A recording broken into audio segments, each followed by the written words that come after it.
Et l'Éternel lui dit, j'exauce ta prière et la supplication que tu m'as adressée. Je sanctifie cette maison que tu as bâtie pour y mettre à jamais mon nom, et j'aurai toujours là mes yeux et mon cœur. 1 Roi 9:3. Dieu a parlé à Salomon après qu'il eut achevé la construction de la maison. Dans ce même chapitre 9, au verset 2, il est dit que Dieu lui apparut pour la seconde fois. La première fois, Dieu apparut à Salomon avant qu'il ait commencé à construire la maison. Maintenant, l'ouvrage étant terminé, après qu'il ait été exécuté dans tous ses détails selon le plan divin, Dieu apparaît à Salomon pour la seconde fois, lui montrant comment ses prières et ses supplications ont été entendues et exaucées par le Seigneur. Au verset 3, il dit « J'exauce ta prière et la supplication que tu m'as adressée. » Ensuite, Dieu dit « Je sanctifie cette maison pour y mettre à jamais mon nom. » Enfin, il ajoute « J'aurai toujours là mes yeux et mon cœur. » Le retour de la gloire peut donc être exprimé selon 3 façons. Dieu dit premièrement « J'ai entendu » ou « J'exauce ta prière et ta supplication. » Cela signifie que le Dieu de grâce, de miséricorde et d'amour était disposé à exaucer leurs prières pour n'importe quel besoin. Dans 1 Roi 8, nous pouvons voir comment Salomon pria pour une multitude de besoins divers. C'est une prière merveilleuse. Salomon se plaça devant l'autel de l'Éternel, en face de toute l'assemblée d'Israël. Il étendit ses mains vers le ciel et il dit « Ô Éternel, Dieu d'Israël, il n'y a point de Dieu semblable à toi, ni en haut dans les cieux, ni en bas sur la terre. Tu gardes l'alliance et la miséricorde envers tes serviteurs qui marchent en ta présence de tout leur cœur. Ainsi, tu as tenu parole à ton serviteur David, mon père, et ce que tu as déclaré de ta bouche, tu l'accomplis en ce jour par ta puissance. Maintenant, Éternel, Dieu d'Israël, observe la promesse que tu as faite à David, mon père, en disant « Tu ne manqueras jamais devant moi d'un successeur assis sur le trône d'Israël, pourvu que tes fils prennent garde à leur voie et qu'ils marchent en ma présence, comme tu as marché en ma présence. » Oh, qu'elle s'accomplisse, Dieu d'Israël, la promesse que tu as faite à ton serviteur David, mon père. Mais quoi, Dieu habiterait-il véritablement sur la terre? Voici les cieux et les cieux des cieux ne peuvent te contenir. Combien moins cette maison que j'ai bâtie. Toutefois, Éternel mon Dieu, sois attentif à la prière de ton serviteur et à sa supplication.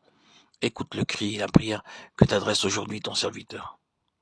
Que tes yeux soient nuit et jour ouverts sur cette maison, sur le lieu dont tu as dit, là sera mon nom. Écoute la prière que ton serviteur fait en ce lieu. Daigne exaucer la supplication de ton serviteur et de ton peuple d'Israël, lorsqu'ils prieront en ce lieu. Exauce du lieu de ta demeure, des cieux, exauce et pardonne. Si quelqu'un pêche contre son prochain et qu'on lui impose un serment pour le faire jurer, et s'il vient jurer devant ton autel dans cette maison, écoute-le des cieux, agis et juge tes serviteurs. Condamne le coupable et fais retomber sa conduite sur sa tête. Rends justice à l'innocent et traite-le selon son innocence. Quand ton peuple d'Israël sera battu par l'ennemi pour avoir péché contre toi, s'ils reviennent à toi et rendent gloire à ton nom, s'ils t'adressent des prières et des supplications dans cette maison, exauce-les des cieux. Pardonne le péché de ton peuple d'Israël et ramène-les dans le pays que tu as donné à leur père.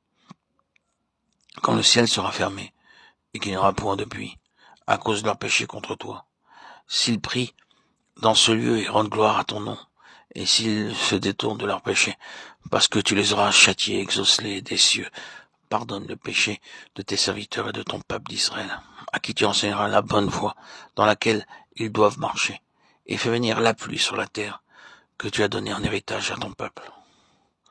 Quand la famine, la peste, la rouille,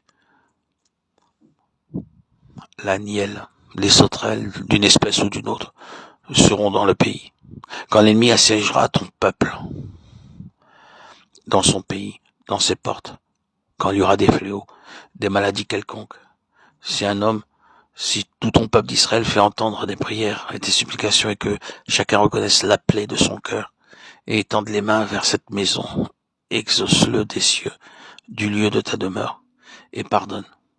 Agis et rends à chacun selon ses voies, toi qui connais le cœur de tous les enfants des hommes, et ils te craindront tout le temps qu'ils vivront dans le pays que tu as donné à nos pères. Quand l'étranger qui n'est pas de ton peuple d'Israël viendra d'un pays lointain à cause de ton nom, car on saura que ton nom est grand, ta main forte et ton bras étendu, quand il viendra prier dans cette maison. Exauce-le des cieux, du lieu de ta demeure, et accorde à cet étranger tout ce qu'il te demandera, afin que tous les peuples de la terre connaissent ton nom, pour te craindre, comme ton peuple d'Israël. et sache que ton nom est invoqué sur cette maison que j'ai bâtie. Quand ton peuple sortira pour combattre son ennemi, en suivant la voie que tu lui auras prescrite, s'il adresse à l'Éternel des prières, les regards tournés vers la ville que tu as choisie, et vers la maison que j'ai bâtie à ton nom, exauce des cieux leurs prières et leurs supplications, et fais leur droit. Quand ils pécheront contre toi, car il n'y a point d'homme qui ne pêche quand tu seras irrité contre eux, et que tu les livreras à l'ennemi, qui les emmènera captifs dans un pays ennemi, lointain ou rapproché.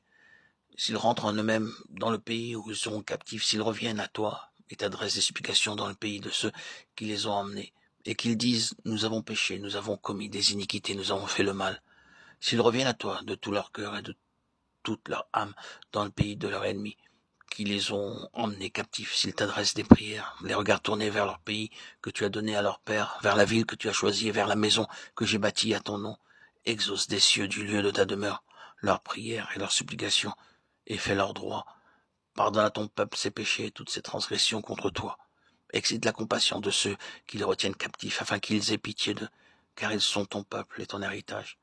Et tu les as fait sortir d'Égypte du milieu d'une fournaise de fer. Que tes yeux soient ouverts sur la supplication de ton serviteur et sur la supplication de ton peuple d'Israël, pour les exaucer en tout ce qu'ils te demanderont, car tu les as séparés de tous les autres peuples de la terre pour en faire ton héritage, comme tu l'as déclaré par Moïse, ton serviteur, quand tu fis sortir d'Égypte nos pères. Seigneur éternel, lorsque Salomon eut achevé d'adresser à l'Éternel toute cette prière et cette supplication, il se leva de devant l'autel de l'Éternel où il était agenouillé, les mains étendues vers le ciel. 1 Roi 8, 22 à 54. Ainsi donc cette maison devint une maison de prière pour tous les peuples, pour tous les besoins de toutes les classes sociales. Nous voyons que lorsque la gloire de Dieu descend sur son peuple, celui-ci a de la hardiesse, de l'assurance pour invoquer son nom et pour prier jour et nuit pour n'importe quel besoin. Il arrive alors que les croyants et même les autres deviennent si conscients de la présence de Dieu, de sa grâce et de sa fidélité qu'ils viennent à lui à tout moment pour lui présenter leurs besoins. Le prophète Ésaïe nous dit aussi quelque chose à propos de la maison de Dieu. Je les amènerai sur ma montagne sainte et je les réjouirai dans ma maison de prière.